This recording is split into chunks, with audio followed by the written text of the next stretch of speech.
Hello বন্ধুরা, আসসালামু আলাইকুম। সবাই কেমন আছেন? আলহামদুলিল্লাহ, আমি ভালো আছি।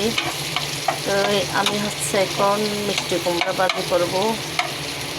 অল্প, বেশি না, পরিমাণে দামটা একটু দিলে কম মিষ্টি কুমড়া। এটা বিসমিল্লাহ।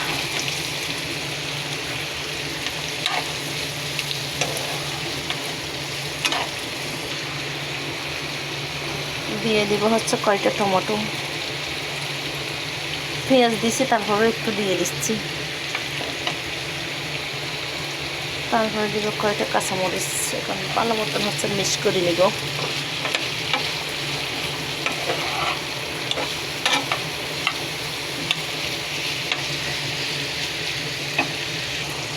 দিলাম লবণ। সব কিছু দিয়ে এখন ভালো মতন মিক্স করে নিব।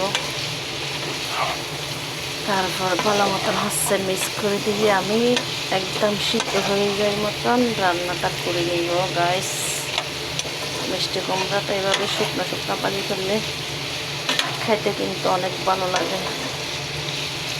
তো এখন আমি ডাংলে দিয়ে রান্নাটা করে নিব অনেকক্ষণ ধরে।